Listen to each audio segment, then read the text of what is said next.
agrediram um morador, roubaram casas de morador. O que a polícia fez na operação do complexo de militarização do Complexo Alemão, era preciso que houvesse um retumbante consenso, e para isso a mídia estava muito bem comprada pelo Sérgio Cabral.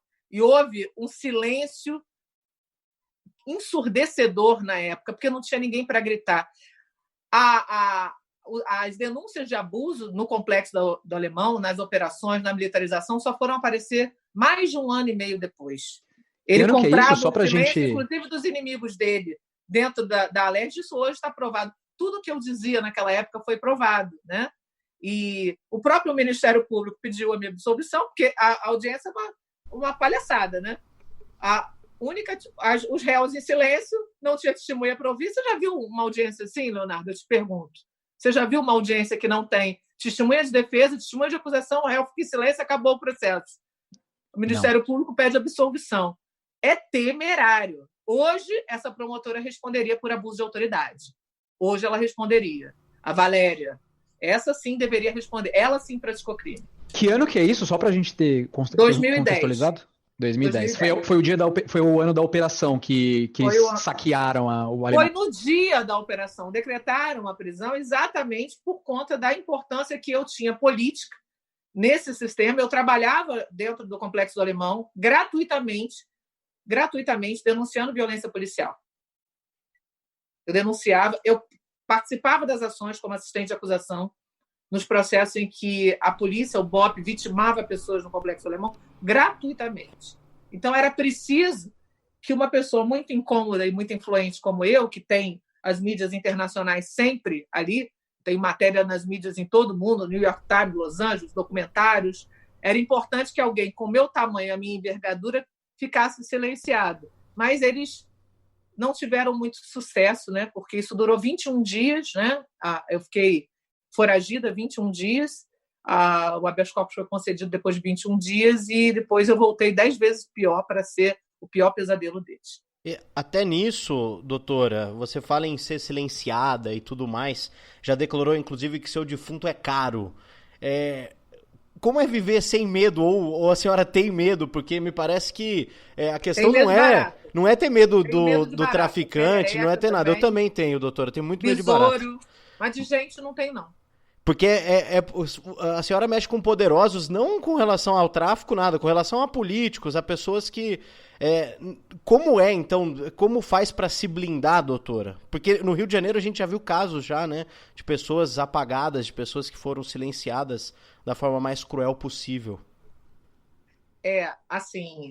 Na verdade, blindagem, o que sempre as pessoas questionam é: você trabalha com traficante. É perigoso? Com traficante não é. Com traficante, com miliciano, com essas pessoas que eu advogo, não acho complicado lidar. Eu acho que parte sempre de uma relação honesta, de não prometer resultado, de tentar ajudar naquilo que está dentro do nosso sistema de justiça, de tentar buscar as melhores soluções. Nem sempre a solução está numa peça processual. Advogar é muito mais que isso. Advogar no criminal e nessa área que a gente milita é muito mais que isso. Por exemplo, a gente faz ADPFs, faz mandado de segurança, ações civis, garante direitos fundamentais deles, até lá pelo Instituto. Então, às vezes, a garantia do direito está na política, por exemplo. Nós tivemos violações recentes na penitenciária de Brasília, entregaram alimento estragado, houve uma intoxicação coletiva, e no judiciário nós não conseguimos nada. Nós fomos para a política, e vários deputados oficiaram, né, no sentido de ter acesso ao contrato de alimentação. Então, nem tudo que você trabalha, que você vai trazer para a tua defesa, está só no trabalho meramente jurídico, né? O trabalho investigativo, por exemplo, o trabalho social do advogado, eu penso que ele é fundamental nesse contexto. Agora, é claro que nem sempre a gente consegue agradar a todos, né? Então, acho que 2010 é um bom exemplo disso, dessa tentativa de silenciamento que houve. Felizmente, nunca houve tentativa de homicídio, não tive ainda, por parte de políticos, embora tenha muitos políticos insatisfeitos, né, com o trabalho que a gente faz, de denunciar, de colecionar. Quando eu falo de imunidade, essa imunidade ela eu digo de territórios, porque aqui no Rio as pessoas têm muito medo. Você não tem medo de trabalhar com traficante e tal? Eu não, com traficante nenhum. Os políticos, sim, eles são mais capazes de cometer alguma coisa, né? de silenciar alguém criminosamente, acho eu, do que os meus clientes, aquelas pessoas que eu convivo nesse meio.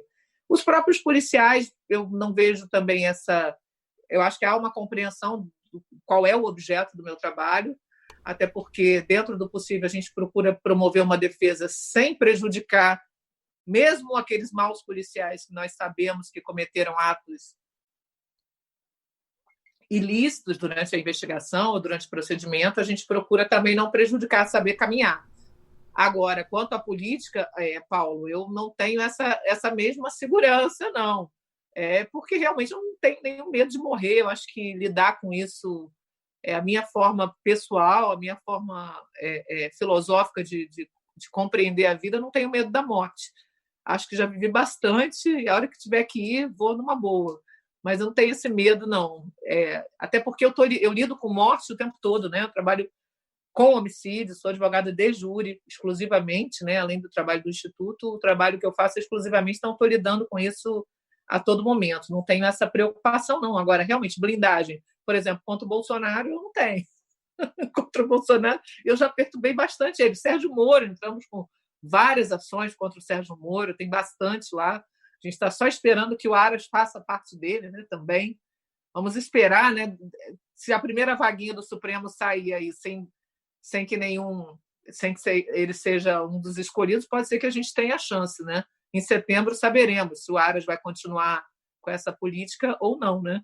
Pois é, assim, vamos conversar mais ainda de Sérgio Moro e Bolsonaro, mas antes eu queria só fazer uma contextualização aqui para os nossos ouvintes em relação ao Brasil como um todo, porque pouca gente sabe, mas o Brasil hoje é o terceiro país com a maior população carcerária do mundo inteiro, né? A gente tem aproximadamente 800 mil presos, como a doutora já falou.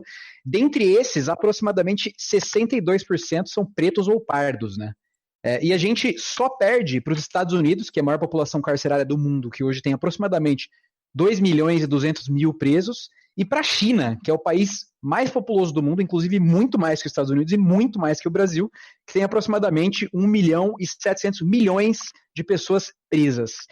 Doutora, por que o Brasil está na frente da Índia? É um país que tem 10 vezes a população brasileira e conta com apenas 467 mil presos, aproximadamente. Por que tanta gente na cadeia no Brasil? Porque o punitivismo no Brasil é ambidestro. Ele é de direita e ele é de esquerda. Essa explosão carcerária que aconteceu no Brasil, Leonardo, ela aconteceu justamente nos governos de esquerda, né? Não estou aqui fazendo a defesa da direita. A direita sempre foi extremamente punitiva, mas essa grande explosão se deu justamente nos governos de esquerda, esse aumento vertiginoso na população carcerária. E é curioso notar que o próprio processo penal, exatamente nesse período, previu normas, por exemplo, as modificações do 319, né? Medidas alternativas à prisão. Existe, por parte do judiciário, uma mentalidade punitivista, né? Nós queremos resolver com justiça penal, já dizia Roberto Lira, não se pode querer resolver com justiça penal o que só justiça social resolve, né? Mas o judiciário brasileiro tem, por característica, e eu li uma pesquisa da Associação dos Magistrados do Brasil, que traça um perfil, né, um raio-x do que é a magistratura no Brasil.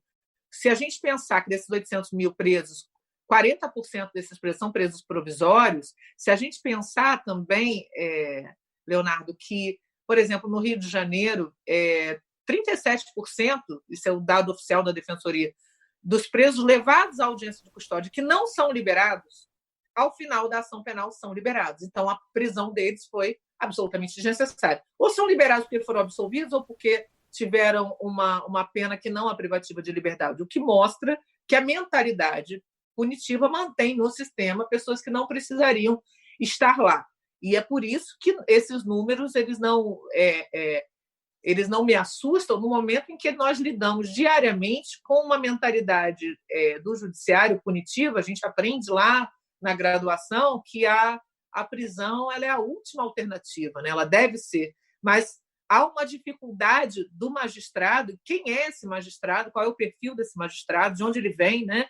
Qual é a classe social que ele vem? Em sua maioria, ele vem da classe média ou da classe alta já, estudou em colégios particulares, fez universidade pública, isso é um dado que eles mesmos fizeram nesse raio-x, e essas pessoas elas não compreendem aquilo que a Flávia lá atrás, não que eu não vim desse berço de ouro, mas eu estudei em colégio particular também, então ele não enxerga esse outro universo, esse universo da miséria, da favela, da dificuldade,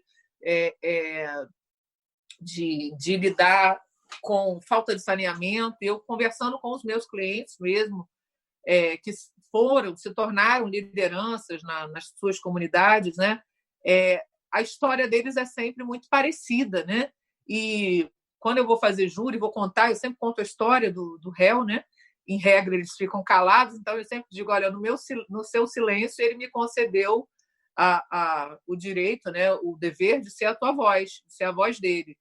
E contar a história dele, mas ela conta sempre a mesma história. Não é a mesma história, é que é a história que se repete todos os dias. Olha, mas o tráfico alicia meninos e tal. Mas ele já foi aquele menino ali, entende? Então, a história vai sempre se repetir no Brasil. E a criminalização da pobreza como forma de controle social, através da punição por drogas, é a forma melhor que a nossa sociedade neoliberal, capitalista, com um processo de desescravização tardia, né? O Brasil tem a mancha histórica de 400 anos de escravidão, não fez o dever de casa, não incluiu socialmente esses grupos, e aí a gente resolve com o quê? A gente resolve com o direito penal. E a mentalidade do judiciário precisa mudar. Isso não adianta flexibilizar. E há um fetiche da prisão no judiciário, é um fetiche, mas há um fetiche do punitivismo também no nosso legislativo. O fetiche de aumentar penas, né? O direito penal de emergência, cada vez que nós nos vemos em alguma situação de violência, alguma situação cotidiana, a gente cria um tipo penal, né? Então, o Brasil tem, por tradição, por cultura, criar tipos penais, embora nós tenhamos no nosso processo penal opções à prisão, essa não é a opção ainda, digo eu, de um judiciário que faz o dever de casa do neoliberalismo. Eu acho que esse é o maior problema no Brasil e é por isso que a nossa população carcerária, vergonhosamente, é a terceira do mundo. Doutora, e ainda nisso, um dos relatos artísticos que a gente tem no país sobre uma cadeia é a famosa música do Racionais, né, o Diário de um Detento. Aqui estou mais um dia, sob o olhar sanguinário do vigia. Você não sabe como é caminhar com a cabeça na mira de uma HK. Metralhadora alemã ou de Israel, estraçalha ladrão que nem papel. Na muralha em pé, mais um cidadão José, servindo um estado, um PM bom, passa fome metido a Charles Bronson. O próprio Mano Brown, autor da música, conta que em um dado momento ele não quis mais cantá-la. Pô, marcou pra quem tava de fora do muro, pra quem tava de dentro, essa música assustava os presos. Roubava brisa, os caras iam dormir. É mesmo, cara? É. Sério mesmo? Não, ninguém comemorava o Diário do Detento. Não era só pra curtir na cadeia. É ruim mesmo. Roubava brisa. Pode crer. Era, porra, número é o caralho, ia dormir, mano. Morou, viado? Roubava a brisa do ladrão e eu vi na boca de todos. Cara. De todos. O preso em si sofre demais na cadeia e a música acaba sendo um terror pro cara que tá preso e pra gente aqui fora acabou virando quase que uma glamourização, né, da cadeia, que é algo terrível.